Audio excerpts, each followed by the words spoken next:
Well, again, my name is Gene Hilliard. I'm Vice President Financial Advisor of Emerge Financial Group. We're a financial services company in Oakland. We provide financial planning services. We do taxes for folks. We do accounting for small businesses. So it's a pleasure and an honor to speak with you guys today. I know this is a grind here. You've been on the phone since 9 or watching your computer since 9. So I'm not going to go full bore and go 2 hours on this presentation. So we're going to condense it a little bit and just focus on the information that you guys are probably really going to need going forward as you move closer and take that next step towards retirement. A little bit about my background. I've been a licensed financial consultant, stockbroker for 20 years, helping my clients create wealth, maintain that wealth throughout their lifetime of their children and grandchildren. I'm also a retirement counselor. And my goal as a retirement counselor is to help each and every one of you maintain your current lifestyle in retirement. What does that mean? Well, my goal is to help you become a tier one employee, right? I know there's probably no more tier one employees still working for the county. So I'm sure there's some tier two folks that are considering retirement. So what I'm going to help you do is we're going to put enough away into deferred comp to help you get to a tier one employee where you're getting 90% of your salary. Maybe you're getting, I don't know, 60 or 70 from a Sarah, and then the balance is coming from deferred comp. But the key is to get this moving as quickly as you can and try to make up for lost time. Okay, so this presentation is going to be a little bit about, planning your way forward, what you should expect as you get closer and closer to retirement. I'm going to go step by step of some things that you should be thinking about going forward. So let's go ahead and get started. These are the bullet points I'm going to discuss today. Conducting a situation analysis. We'll talk a little bit of retirement income. We'll talk briefly about Social Security. I'm not going to spend any time on health insurance.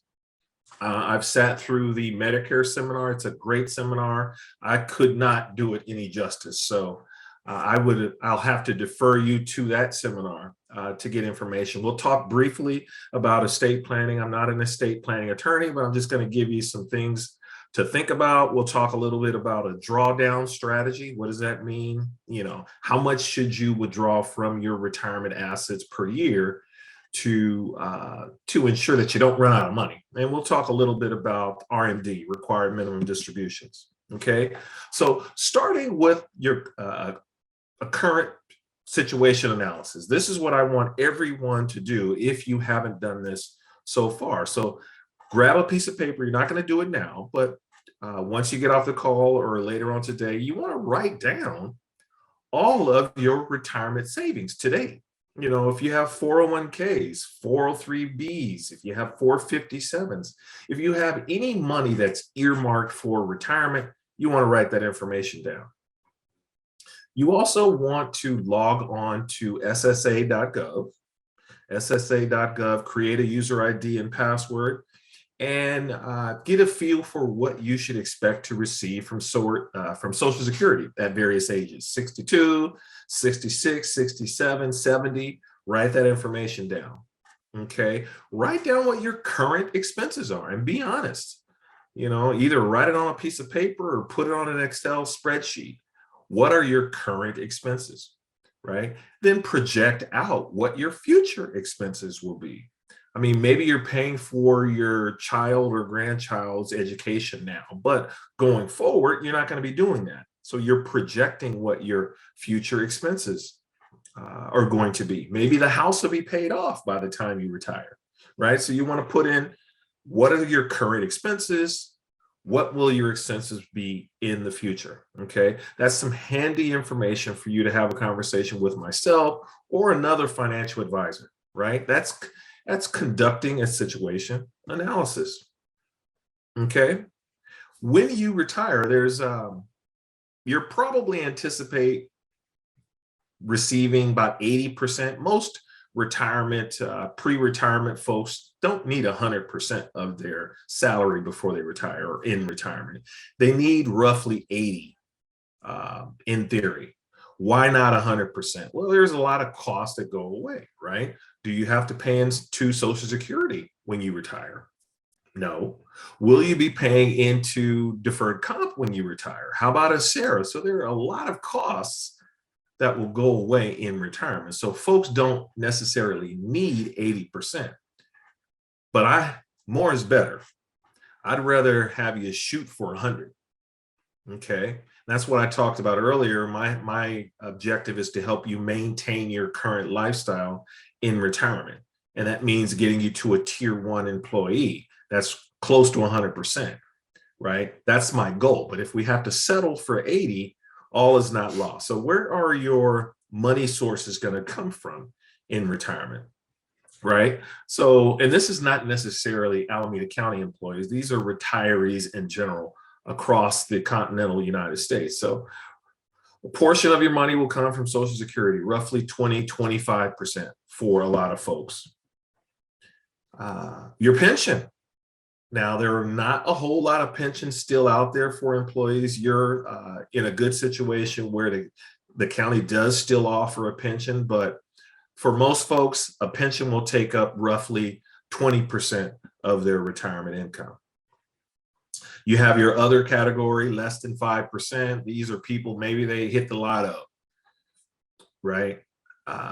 Or just found some money. That's the other category. But I'd say for the most part, folks are going to receive their income from savings and earnings, right? From a 457, 401k, et cetera. Also from working. A lot of retirees these days have to go back to work. So they're working at your Walmarts, your Targets, your Home Depots, right? Just to make ends meet. I have failed as your local financial advisor if any one of you have to go back to work. Now, there's nothing wrong with going back to work to keep yourself busy, to earn a little extra money to do things. Nothing wrong with that. I encourage a little bit of working in retirement, part-time. You know, keep that mind focused, keep the body in motion. I think that's important, but I think it's truly a travesty if folks have to go back to work. And in order for you folks to avoid that situation, it's going to require a little bit of sacrifice, putting money away towards retirement in your deferred comp plan. Okay. Here are your suggested milestones that I talked about earlier. You know, once you hit 50, you want to take a look at some things. There's some catch-up provisions that are out there. You want to at least take a look at that. 59 and a half is an age where for many retirement plans, you can start withdrawing money without a penalty. Note that deferred comp is a 457B. It does not have a penalty attached to it, so you can withdraw money at any age when you separate service. But some of you may have 401ks, 403bs at different institutions. You may want to, even though you may still be working, you may decide you want to start withdrawing some of that money just because you can. I discourage that. I encourage you to leave that money in the accounts and let it grow until you're truly officially retired. 62 is another milestone. That's the soonest you can collect Social Security. 65 is when you can sign up for Medicare. 66 for many of you is the age in which you can elect to start taking Social Security at full retirement.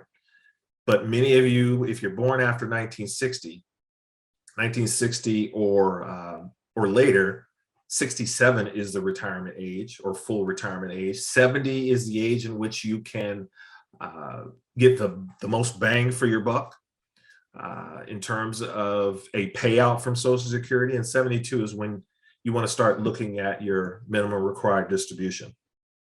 And I'll talk briefly about that. Okay.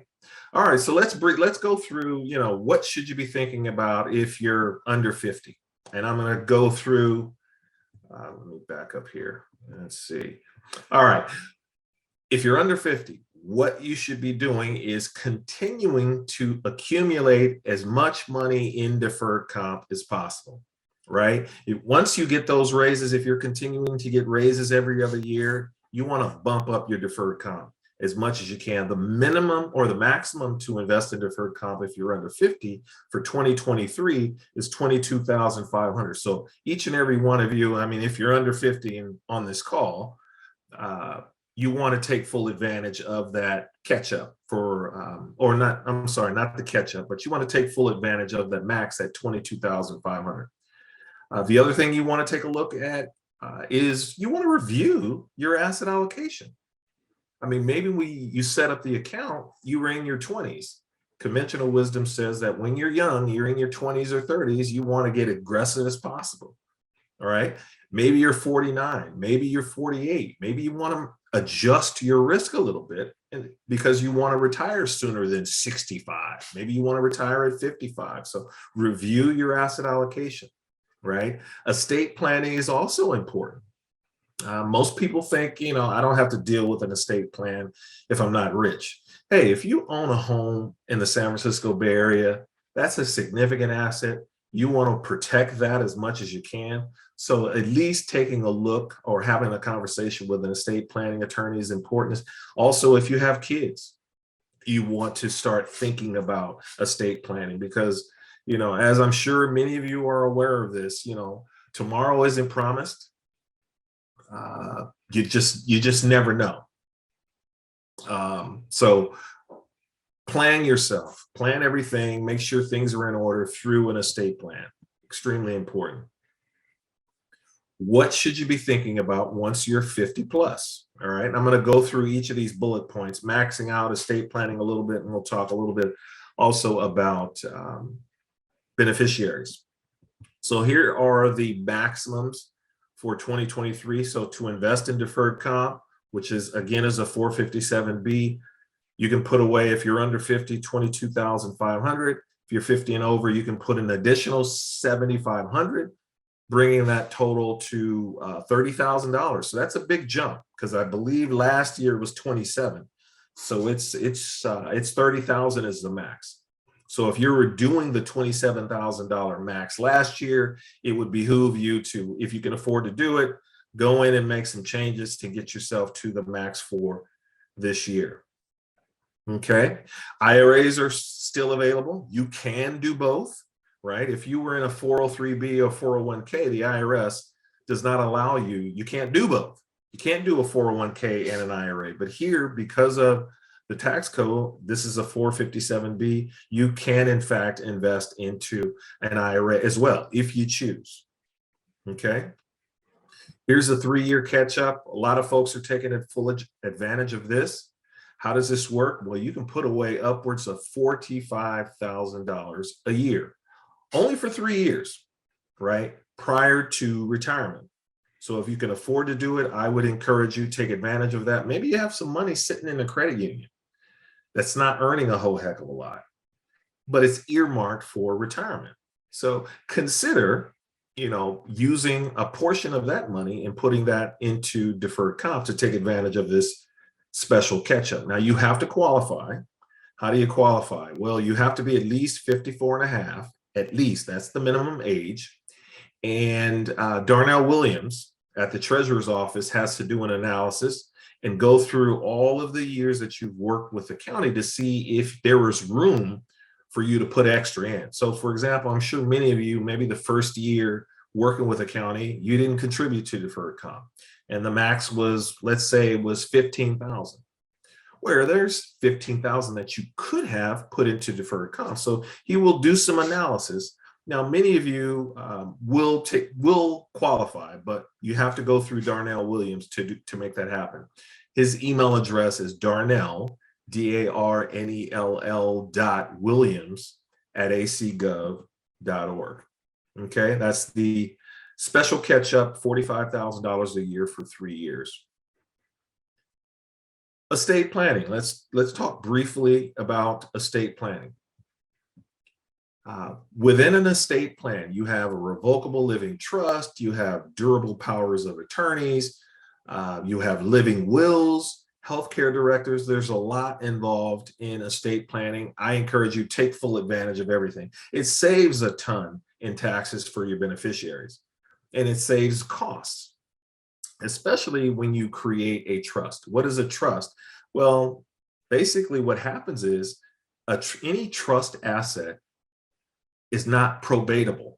What is probatable? Well, probate is a process where even though you may have people that you know should inherit your money, it has to go through judicial proceedings. And some of your outside relatives, maybe that you never even heard of, can petition and say, well, John said he wanted to give me some of his money once he passed away, which may or may not be true. So I encourage you to create or at least talk to someone about a trust. When I was coming up, if you had a will, you were good to go.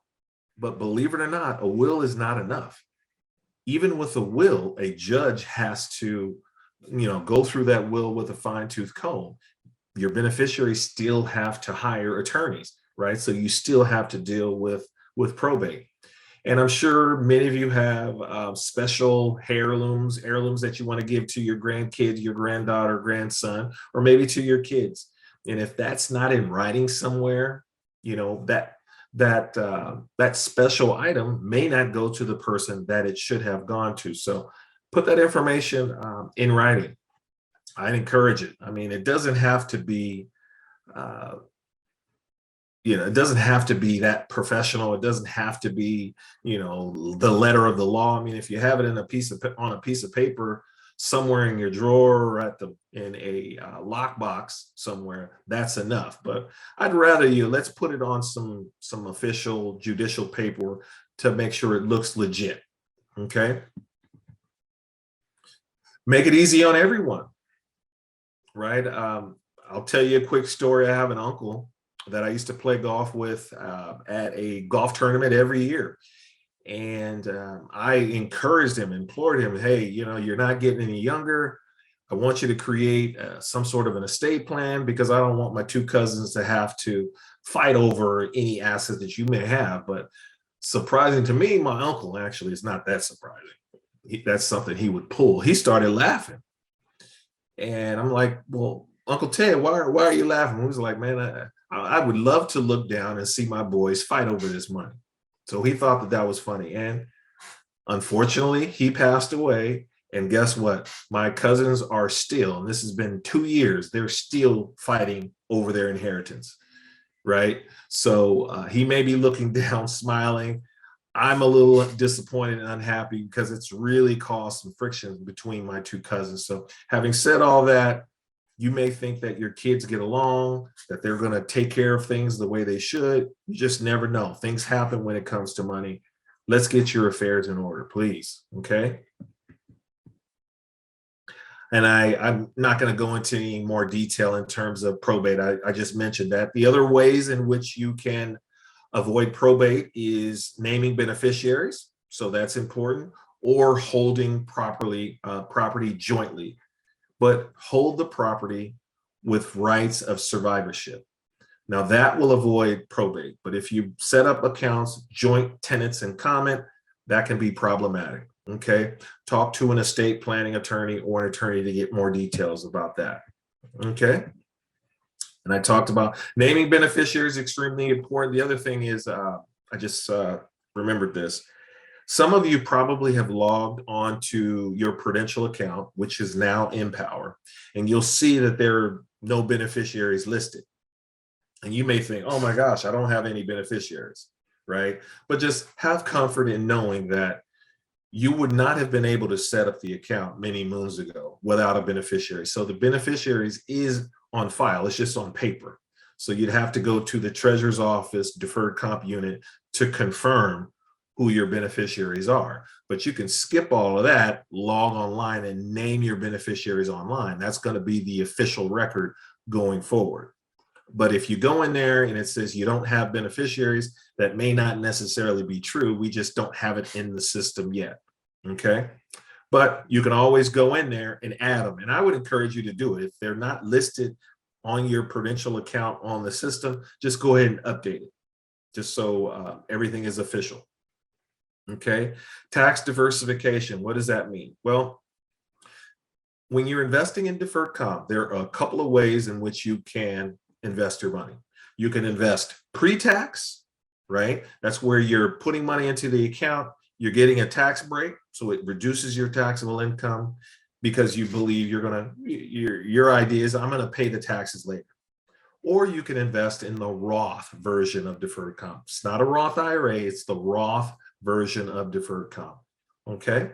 And with the Roth, you're paying the taxes now and avoid having to pay the taxes later. Okay. But wouldn't it make sense to create a tax diversified strategy? For example, right now with your Acera, that's pre-tax, right? So you're going to have to pay taxes when they send you a check.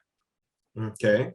So you may want to consider putting a little money in the Roth, right? So you'll have access to tax-free money in retirement. So this is an example of, hey, if you had taxable income, right? This is on the left-hand side. This is money that, say, came from your before tax version of deferred comp, and you wanted to take 50 grand out.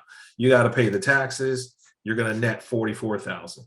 But say if you had a little bit of both, you had a little bit of 25,000 invested in the pre-tax version, $25,000 in the Roth, reduces your taxable, you'll net a little bit more once you pull money out. Now this is assuming I believe it's a tax rate of around 10%. So that may or may not fit your situation, but I think you get the idea. Some of your money would, if you do a tax diversified strategy, some of your money will be taxed, some of it won't be taxed. But remember, with the Roth, you have to qualify for the growth of your money to be tax-free. You have to be at least 59 and a half, and the account has to be open for at least 5 years. So if you have additional questions, just give me a call, schedule an appointment. We can talk about that in a little bit more detail. Okay, what should you be thinking about once you're 60 plus? When to start taking Social Security, determining full retirement age, calculating benefits, taxes. Here are the different ages in which you can collect your Social Security at full retirement. As you can see, if you were born between 1943 and 54, right, it's 66 on the dot. So on your birthday going forward, you can collect Social Security and receive full retirement, right? But if you're born in 55, it's 66 in 2 months, right? So you just can't assume my birthday is January, I should be able to collect, and I was born in 55, I should be able to collect Social Security, full retirement on my birthday. It's not the case. How do you know? Obviously here, look at the birth year, or log on to ssa.gov, put in your information, and it'll tell you specifically when full retirement is for you. And to the far, far right, if you're born after 1960, it's 67 on your birthday. Okay. Who's eligible? I'm sure many of you on the call are eligible for Social Security. All you need is 40 quarters or 10 years of wages going into Social Security. Those folks that say are safety officers, all right? I believe that many of you don't pay into Social Security. So don't expect to get much from Social Security, if anything. But maybe you had a small part-time job or a job when you're in high school, et cetera. So you may get a little bit, but don't depend on Social Security if you're a safety officer. Okay. Calculating benefits, how this works is the government looks at 35 years of earning history to determine what your Social Security is going to look like. Now, if you have not worked for the full 35 years, maybe there were 10 years that you didn't work, well, that's going to be reduced to 0. So that's going to reduce calculating your benefits going forward. So I just wanted to kind of give you a history lesson on Social Security, how that works. It's 35 years. Now, some of you on the call are probably thinking to yourself, I don't even know if Social Security is going to be around.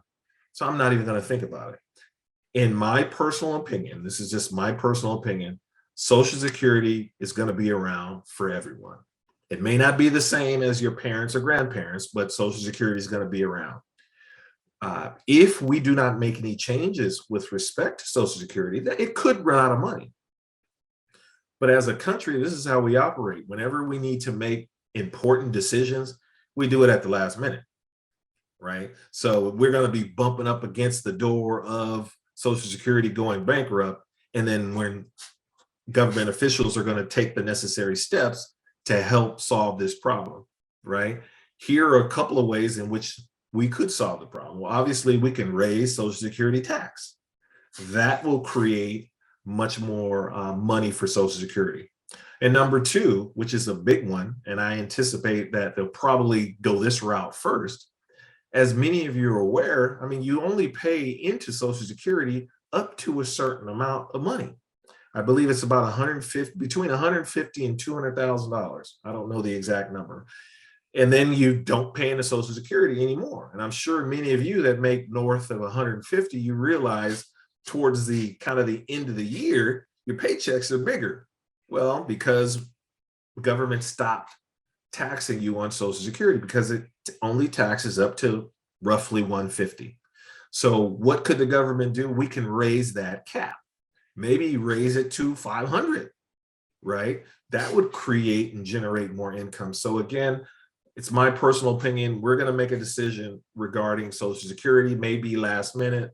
Social Security is one of those benefits that is revered by both sides of the aisle. So I anticipate something's going to happen in terms of fixing it. I wouldn't worry about Social Security not being available to you. Okay.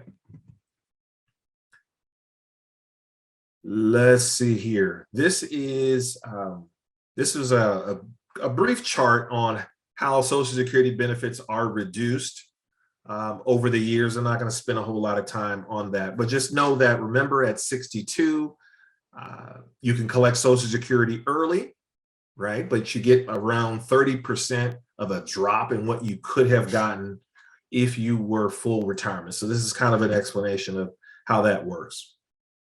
Okay. And again, another chart. Here's a person that if they were to collect Social Security at 62, they would receive $18,000. 66, they would receive $24,000. Age 70, you'll receive $32,000. So you see the point here. The longer you wait to collect Social Security, the bigger your benefit. It is my personal opinion. Now, typically, when you're thinking about when to collect Social Security, if you're focused strictly on money, it's all about life expectancy. If you have great genes, your parents and grandparents lived well into their 90s, when you do the math, it makes more sense to collect Social Security at age 70. And obviously, on the flip side, bad health, you don't anticipate living into your 70s or 80s, or 70s really, then maybe collecting Social Security early makes more sense financially. Most people fall smack dab in the middle. So collecting Social Security at full retirement may make sense. And I used to talk a lot about that, but this pandemic has kind of changed, my thought process on that, because as I mentioned before, tomorrow isn't promised, right? Wouldn't it be a shame if you were holding out until age 70 to collect Social Security and you passed away at 67 or you passed away at 66 for whatever reason? It's an unfortunate situation. You didn't have the opportunity to enjoy your money. So in my opinion, I say, collect Social Security as soon as you can and enjoy the money that you put into the system to do whatever you want in life. And that's just my personal opinion. But again, as a financial consultant, if you're talking strictly about money and what you think your life expectancy is going to be, as I mentioned before, if you have great health, you're going to live into your 90s, 70 may make sense, and then 62 if you're not in the best of health. Okay. Contrary to popular opinion, Social Security it can be taxed. Now, I'm not a tax advisor. I want you to confirm with your CPA, but here's as an example of a person who, for example, is single, head of household, and their income is somewhere north of $25,000, right? It could be taxable.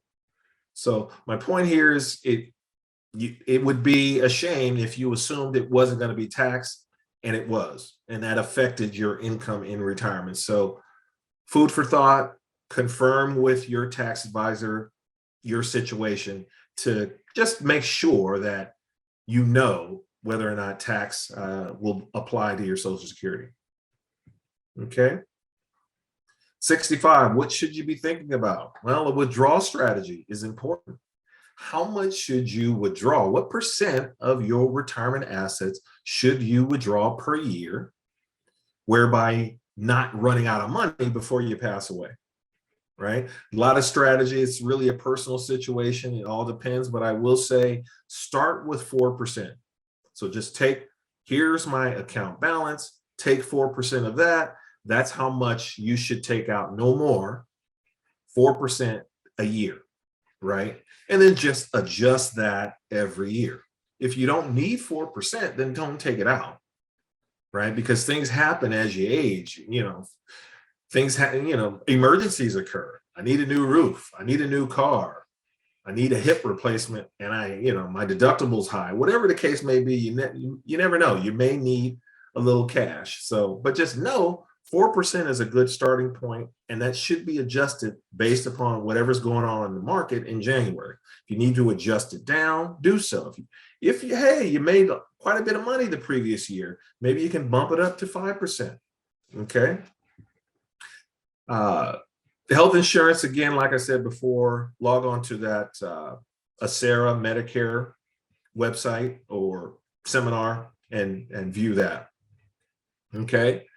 What are your options with your deferred comp money once you retire? There was a time, I don't know, roughly 20 plus years ago, where if you had your deferred comp and you retired, you had to make a decision in terms of how much you wanted to withdraw, and that never could change. I'm here to tell you that has changed. This is your money. You have the option to do whatever you want with it, right? It's yours. So you can leave it in deferred comp. You still have access to Mark, Jason, or myself to help you manage the money. Just ask for money when you need it. All you have to do is just call Prudential/Empower, tell them how much you want, recognize that they're going to withhold 20% federal, 3% state. So on any withdrawal, 20% federal, 3% state. So if you want to net a certain amount, you got to let those folks over at deferred comp know. If you want to net 5,000, that means maybe you have to take out 5,500 or 6,000 or whatever the case may be. Okay. But you can leave it in the plan. You have a stable value fund. It's guaranteed rate of return. I think it's paying close to about 2%, 1.75 last I checked. You have access to actively managed mutual funds. So great funds. There's close to $1 billion in this plan. So if you were just going to roll money out to invest it in mutual funds, it may behoove you to stay with the county because you get the great cost structure, right? We just want to let you know the option is available for you to leave your money here. But maybe, Gene, hey, I love you.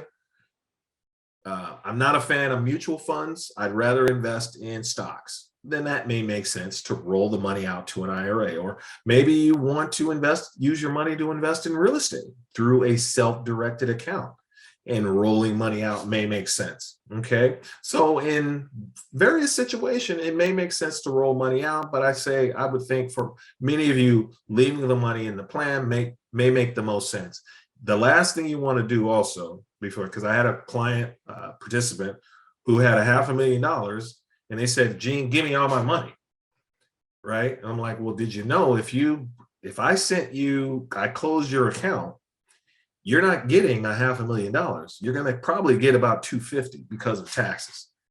Right. So if you don't need the money, leave it in the plan. Or if you have a plan in terms of purchasing a house with your money, there's a better tax efficient way to make that happen. So don't withdraw all your money because the tax hit would be huge. Okay. Turn your savings into income. Here's a little, you want to focus when you're determining how much and what to take out of your accounts. You want to start with monies that have already been taxed. So taxable money, you want to start withdrawing some of that if you can. Then you want to move to your tax deferred money that you haven't paid taxes on yet. So you can start pulling money from that. And then you want to start tapping your Roth after-tax money last. Roth after-tax money, you want to keep that growing as long as possible because it's growing tax-free. Okay.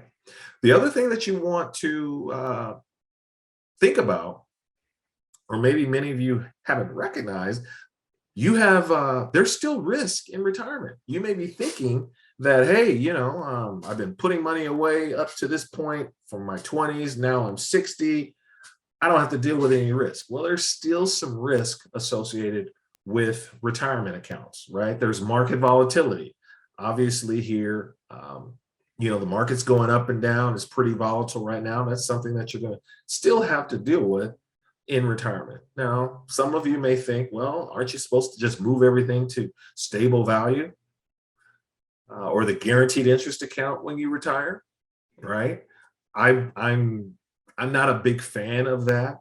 Why? Because there's inflation risk that you have to deal with. If you're earning roughly 2%, say for example, on the guaranteed interest account, and inflation right now it's at 6%, right? Did you make any money? No, because you only own 3. You earn 3, but your cost gone up. Cost for goods and services, it's gone up 6%. So you're actually losing money. So I would encourage you leave some of your money invested in the market so you can get a better rate of return that exceeds inflation, right? You have higher taxes potentially, cost of living, talked a little bit about that, and then longevity. And I'll briefly talk about what longevity risk is. Longevity risk is running out of money before you die, right? Here's an example here. Retirement might last 30 years. Did you know, on average, women who make it to 65 will probably expect to live to 87, men 84. Did you know 1 in 4 folks live well into their 90s, right? So you have to be thoughtful about your money, not spend it too quickly, but that's the example of longevity risk. I'm going to skip Medicare and we will dive into the impact of taking Social Security benefits later. I talked a little bit about that, but here's an example of how much more money you could receive in percentage terms if you were to wait from full retirement to age 70, right? I've already discussed, my opinion in terms of that, but it's your choice. You can wait, assuming you're going to make it to 70 to get a bigger benefit, or do you want to collect your money a little bit early and enjoy it while you can, right? There's roughly 3 phases of retirement that I talk about. You have, and here's an example of why you want to collect it earlier. You have your go-go phase of retirement. That's when you're just retired, you're spry, you're healthy, you're able to run through the airport or deal with the stress of the airports. That's when you go to your go-go phase, right? And I'm sure many of you are aware, or someone who's kind of slipped into what I call the slow go phase. You prefer to stay in the house a little bit more. You putting off those trips through the airport. That's your slow go phase. And then lastly, you have your no go phase, right? That's when you're not going anywhere, right? You don't receive a warning when you slip into each of those phases. So again, why not take advantage of collecting Social Security when you're in your go-go phase versus hoping that nothing changes in your life and your go-go phase lasts until your 70s? May or may not apply to you, but that's just an example of another reason why maybe collecting Social Security a little bit early, it may make sense. Okay, what should you be thinking about once you turn 72? That's required minimum distribution age. That's where you are required to take a portion of your money out of your deferred comp or any other retirement accounts, whether you need the money or not. How much is it? It's based upon life expectancy tables. So you'd have to go to the tables to see specifically how much you should take out, but just ballparks roughly between 4 and 6%. 4 and 6%. Okay, that has to come out. If you don't pull that money out on time, the IRS could hit you with a penalty of 50% of what you should have taken out. That's a big number. Okay. The other thing I want to mention, if you are still working for the county and you're 72 plus, you are not required to take out your minimum required distribution. So I repeat that. If you're still working for the county, you're 70 plus, you do not have to take your money out of deferred comp in terms of required minimum distribution. However, if you have a 403b, 401k from a previous employer, that is still subject to RMD. Okay, so you can still be working for the county when you're 70 plus, but if you have money on the outside in retirement accounts, that is still subject. But any money in deferred comp, you're still working, it's not subject to the RMD. But as soon as that same year that you decide to retire and you're 75, at the end of the year, no later than the end of the year, you need to start taking some of that money out. Okay. If you have any questions or concerns about that, let's have a conversation and get ahead of that. Okay.